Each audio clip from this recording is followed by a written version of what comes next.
مستعجلة وما عندكيش وقت وعايزة تعملي غدا أو عشاء سريع، تعالي اعملي عجة البطاطس. طريقتها سهلة ومكوناتها بسيطة وهتحضريها في كام دقيقة وفعلا طعمها لذيذ.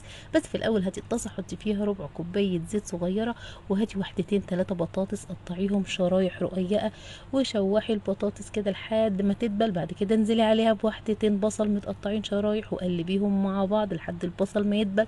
بعد كده حطي رشة ملح وفلفل اسود وبهارات وقرفة وقلبيهم من تاني وسيبيهم على نار هادية قوي. تعالي نعمل خليط العجة. معانا كوباية لبن، معلقتين كبار دقيق وبيضتين ورشة ملح وفلفل اسود وبهارات وقرفة ورشة جنزبيل بودر، وقلبيهم مع بعض. ونرجع تاني للبطاطس، هنلاقيها اخدت لون ذهبي بسيط هي والبصل. هنخلي النار هادية قوي قوي. بعد كده هنبتدي نحط شوية فلفل الوان وفلفل رومي، وبعد كده شوية زيتون، وننزل بخليط العجة ووزعيه كويس على الوش. بعد كده غطي الطاسة وسيبيها على نار هادية دقيقتين 3، وشوفيها من تحت هتلاقيها استوت واخدت لون ذهبي.